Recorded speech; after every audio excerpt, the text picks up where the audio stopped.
বহুকাল আগে আরব সম্রাট ছিলেন ইবনে সাত্তার আলিম। তিনি ছিলেন পৃথিবীর শ্রেষ্ঠ শাসকদের মধ্যে অন্যতম। তার রাজ্যের এমন কোনো প্রজা ছিল না যে সম্রাটকে ভালোবাসত না। সবাই তাকে খুব শ্রদ্ধা করত, আর করবে নাই বা কেন। ধনী গরিব নারী পুরুষ সবাইকে তিনি সমান চোখে দেখতেন এবং সম্মান দিতেন। তিনি সবসময় তার রাজ্যের সকলের খোঁজ খবর রাখতেন। রাজ্যের মানুষ কিভাবে ভালো রাখা যায় সেই চেষ্টাই করতেন। কিন্তু কিছুদিন যাবৎ সম্রাটের মনে কোনো শান্তি ছিল না। তিনি কেবল ভাবতেন তার রাজ্যের সবাই কি আসলেই ভালো আছে, সবাই কি নিরাপদে আছে। একদিন সম্রাট দরবারে বসেছিলেন, পাশে মন্ত্রী ও অন্যান্য সভা পরিষদগণও বসেছিলেন। তখন সম্রাট বলেন, আল্লাহর রহমতে আমার রাজ্য অনেক বড়। সবার দেখাশোনা আমি নিজে একা একা করতে পারি না। রাজ্যের অন্যান্য কাজ নিয়ে প্রাসাদেই বেশিরভাগ সময় থাকতে হয়। তাই আমি চাই আপনারা রাজ্যের সবার খেয়াল রাখবেন, ঘুরে ঘুরে দেখবেন কারো কোনো সমস্যা হয় কিনা, কারো উপর অন্যায় বা জুলুম হয় কিনা। কি যে বলেন সম্রাট, আমার মনে হয় না আপনার শাসনাধীন এমন কেউ আছে যার কোনো কষ্ট আছে। আপনি হলেন সেরা শাসক। আপনার রাজ্যে কারোর দুঃখ থাকতেই পারে না। চুপ করো মন্ত্রী, আমি জানি তুমি তোষামোদি করছো, আর আমি তোষামোদি একদম পছন্দ করি না। তাই এরপর থেকে আর এমন কোনো কাজ আমার সামনে করবে না। ভুল হয়ে গেছে সম্রাট, আর এমন হবে না। আমি এবং আমরা সবাই আজকে থেকে এই রাজ্যের সকল প্রজার খেয়াল রাখব। ঠিক আছে, মনে থাকে যেন আমার রাজ্যে যেন কোনো অসুবিধা না হয়, সেদিকেই খেয়াল রাখবেন সবাই। সবাই সম্মতি জানায়। এরপর সম্রাট দরবার থেকে উঠে যায়।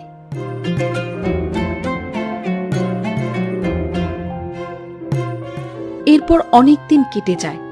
সম্রাট সবাইকে প্রজাদের দেখে শুনে রাখার দায়িত্ব দিয়েও সম্রাট এমন অস্থির হয়েই থাকে। একদিন রাতে সম্রাট আল্লাহ তাআলার কাছে হাত তুলে প্রার্থনা করতে থাকে, হে আল্লাহ, আপনি আমাকে এক বিশাল সাম্রাজ্যের সম্রাট বানিয়েছেন, অনেক ক্ষমতা দিয়েছেন। আমি জানি না আমি সেসব ঠিকমতো ব্যবহার করতে পারছি কিনা। তবে আমার রাজ্যে যদি কারো মনে কোনো দুঃখ থেকে থাকে, আমি যেন তা জানতে পারি। তাদের দুঃখের কথা যেন আমি অবলোকন করতে পারি। হে মহান আল্লাহ, আমাকে আপনি পথ দেখান। আমার প্রজাদের কষ্টে যে আমি সহ্য করতে পারি না। কিছুক্ষণ পরে সম্রাটের কিছু একটা মনে পড়ে। কে ছদ্মবেশ ধারণ করে প্রাসাদ থেকে বেরিয়ে পড়ে। গভীর রাতে সম্রাট ছদ্মবেশে একা একা হাঁটছে। সাথে নেই কোনো সৈন্য বা রক্ষী। নিস্তব্ধ রাস্তায় তিনি একা একা হাঁটতে থাকে। হাঁটতে হাঁটতে তিনি ভাবেন, এবার আমি নিজেই দেখব আমার প্রজাদের অবস্থা, তারা কেমন আছে, কি করছে।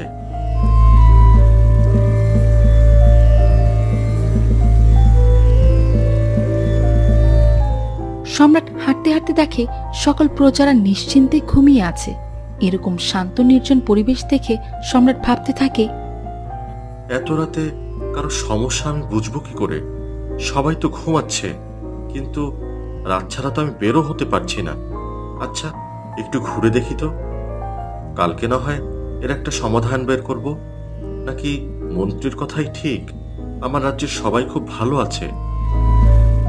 ঠিক তখন সম্রাট কারো গুনগুন গানের আওয়াজ শুনতে পায়।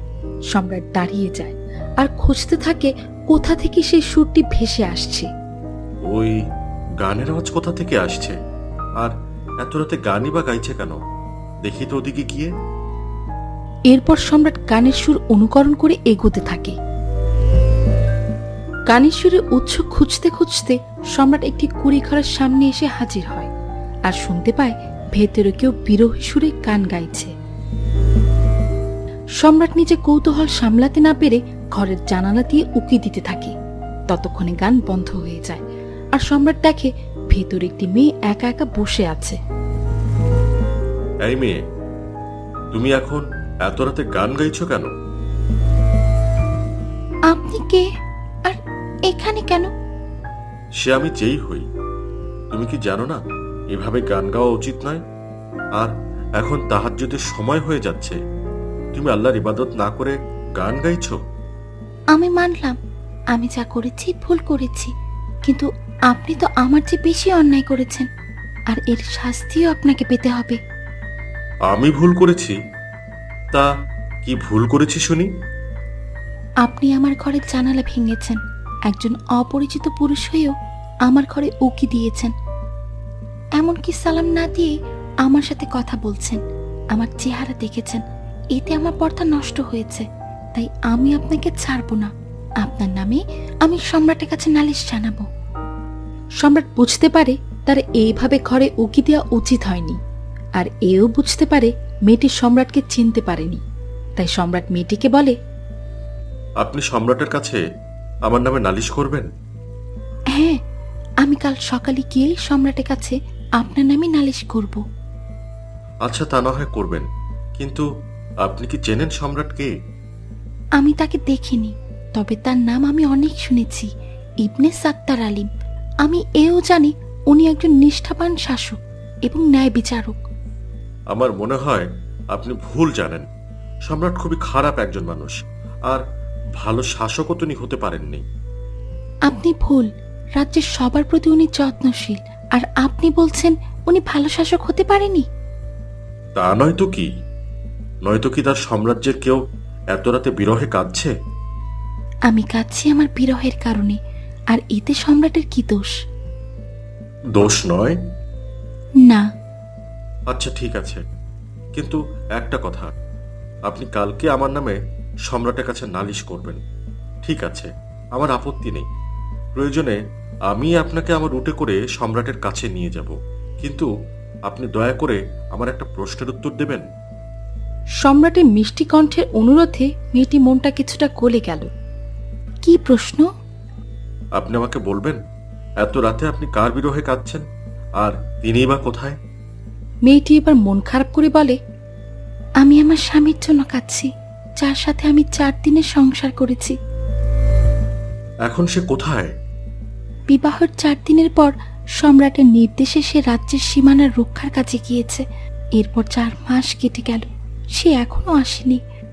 আজ হঠাৎ করে তার কথা খুব মনে পড়েছে, আর তাই তার জন্য গান গাইলাম, যাতে মনের কষ্ট কিছুটা কমে। আমি জানি সেও হয়তো সেখানে খুব কষ্ট পাচ্ছে, না জানি কিভাবে থাকছে। মেয়েটি এবার কান্নায় ভেঙে পড়ে। সম্রাট এখানেও নিজের দোষ খুঁজে পেলেন। কোনো রকমে মেয়েটিকে সান্ত্বনা দিয়ে বলেন, কি নাম আপনার স্বামীর? ইবনে সামিয়ান। আচ্ছা, আমি যদি কালকে সকালে আপনার স্বামীকে আপনার সামনে এনে হাজির করি, তাহলে কি আপনি আমাকে ক্ষমা করে দেবেন? মেয়েটি জলজল চোখে সম্রাটের দিকে তাকায়, খানিকক্ষণ পরেই হেসে বলে, এ অসম্ভব, কিন্তু তবুও আমি আপনাকে সুযোগ দেব। সকাল নয়, কালকে সারা দিন সময় দিলাম। এর মধ্যে যদি আমার স্বামী ঘরে ফেরে, তাহলে আমি আপনাকে ক্ষমা করে দেব। ঠিক আছে, তবে তাই হোক। আমি আপনাকে কথা দিলাম, কাল সকালের মধ্যেই আপনার স্বামী আপনার ঘরে ফিরে আসবে ইনশাআল্লাহ। এরপর সম্রাট সেইখান থেকে চলে যায়। তখনই মেয়েটি বলে ওঠে, কিন্তু আপনি কে? সেটা না হয় অন্য একদিন জানা যাবে। আসি, আসসালামু আলাইকুম। ওয়ালাইকুম আসসালাম। ছদ্মবেশী সম্রাট আবার নির্জন রাস্তায় একা হাঁটতে থাকে আর ভাবে, হে আল্লাহ, তুমি তো জানো সম্রাট হওয়ার কারণে আমি আমার প্রজাদের আপদে বিপদে এগিয়ে যেতে হয়। এখনো আমি ওই মেয়েটির বিপদ হলো কিনা তা জানার জন্য তার ঘরে উকি দিয়েছি, তার সাথে কথা বলেছি। আমি জানি এতে আমার কোনো দোষ হয়নি, আর যদি এতে আমার কোনো দোষ হয়েই থাকে, আল্লাহ তুমি আমাকে ক্ষমা করো। আর মেয়েটি যেভাবে সম্রাটকে না দেখেই বিশ্বাস করে, আমি যেন তা রক্ষা করতে পারি। الله أكبر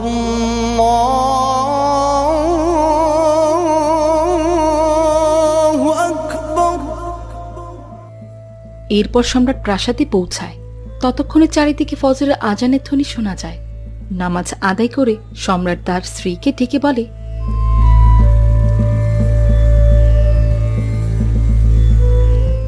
বিবি, আমার একটা প্রশ্নের উত্তর দেবে? অবশ্যই, বলুন কি প্রশ্ন? একজন স্বামী তার স্ত্রীকে ছাড়া ঠিক কতদিন থাকতে পারে? এ তো ভারী অদ্ভুত প্রশ্ন। আল্লাহ তাআলাই ভালো জানেন। তবে আমি বলবো সর্বোচ্চ 3 মাস একজন স্ত্রী তার স্বামী বা একজন স্বামী তার স্ত্রীকে ছাড়া থাকতে পারে। এর চেয়ে বেশি হয়ে গেলে যে তাদের হক আদায় হবে না। কিন্তু হঠাৎ এমন প্রশ্ন? আমি অনেক ভুল করে ফেলেছি, আর আজকেই তা সংশোধন করে নিতে হবে আমাকে। ভোরের আলো ফুটতেই এবার সম্রাট তার রক্ষীকে দিয়ে মন্ত্রীকে ডেকে পাঠায়।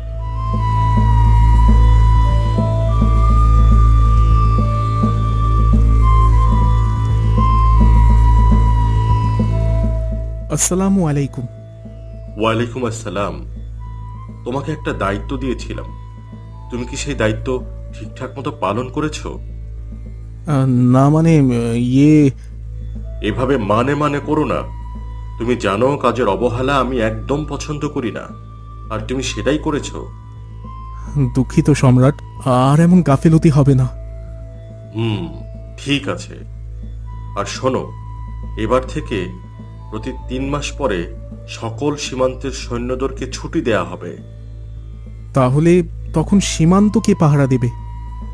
সৈন্যদেরকে কয়েকটি ভাগে ভাগ করে দেবে, এবং একদল যাতে ছুটি কাটাতে পারে এবং তাদের পরিবার ও স্ত্রীদের প্রতি হক আদায় করতে পারে। আচ্ছা ঠিক আছে, আপনি যা বলবেন। কিন্তু হঠাৎ এই নির্দেশনা কেন? কারণ তাদেরও পরিবার আছে, তাদেরও সন্তান আছে। আর একটা কথা, ইবনে সামিয়ান নামের যে একজন সৈন্য রয়েছে তাকে আজই ছুটি দিয়ে দাও। সে যেন শীঘ্রই তার বাড়িতে ফিরে যায়। আর তার বাড়িতে কিছু সমস্যা রয়েছে, সেগুলো লোক পাঠিয়ে ঠিক করে দিয়ে আসবে। কিন্তু সম্রাট, আপনি এসব জানেন কি করে? সেটা তোমার না জানলেও চলবে। এখন যা বলছি সেটা করো, নয়তো তোমারই চাকরি থাকবে না। আমি এক্ষুনি যাচ্ছি। আসসালামু আলাইকুম। ওয়ালাইকুম আসসালাম। সম্রাটের নির্দেশ অনুযায়ী সেদিন ইবনে সামিয়ানকে ছুটি দেয়া হয়। সে ঘরে ফিরে যায়। তার স্ত্রীতে অবাক হলেও মনে মনে সে অচেনা পুরুষকেও ক্ষমা করে দেয়। আর এরপর থেকে সম্রাট প্রতিদিন রাত্রে বের হয় তার প্রজাদের অবস্থা দেখার জন্য। আর এইভাবে সম্রাট তার রাজ্যের সবার সুখে দুঃখের খেয়াল রাখতে থাকে।